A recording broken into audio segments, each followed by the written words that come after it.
ప్రియమైన దేవుని బిడ్డలారా, యేసుక్రీస్తు నామంలో మీ అందరికీ వందనాలు.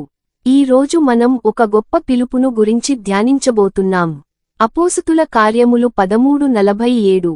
నిన్ను అన్యజనులకు వెలుగుగా ఉంచియున్నాను, భూమి అంతటికి రక్షణ కలుగునట్లు.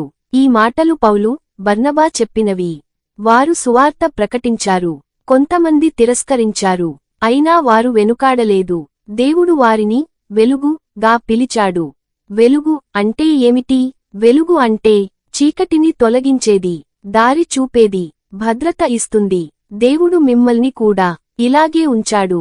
ఎందుకు మనమే వెలుగు? ఎందుకు దేవుడు మనల్ని ఎంచుకున్నాడు? మనలో సంపూర్ణత వల్ల కాదు, ఆయన కృప వల్ల. మీ జీవితం ద్వారా ఇతరులు యేసును చూడాలి. వెలుగుగా ఎలా జీవించాలి? పవిత్ర జీవితం, ప్రేమతో మాట్లాడటం, సహాయం చేయడం, సాక్ష్యం చెప్పడం, ప్రార్థనలో నిలవడం, ఇవి వెలుగు లక్షణాలు. యోసేపు ఐగుప్తులో వెలుగు, ఎస్తేరు రాజ్యంలో వెలుగు, పౌలు అన్యజనులకు వెలుగు. వారు వెలిగారు. మన బాధ్యత, మీ కుటుంబంలో మీరు వెలుగేనా? మీ ఊరిలో మీరు వెలుగేనా? మీ కార్యాలయంలో మీరు వెలుగేనా? దేవుడు మిమ్మల్ని అక్కడే ఉంచాడు. ఆశీర్వాద వాగ్దానం, మీరు వెలిగితే దేవుడు గౌరవిస్తాడు, ఇతరులు మారతారు, రక్షణ జరుగుతుంది. ఇదే దేవుని సంకల్పం. ప్రార్థన చేసుకుందాం. ప్రభువా యేసయ్యా, నన్ను నీవు వెలుగుగా ఉంచావు.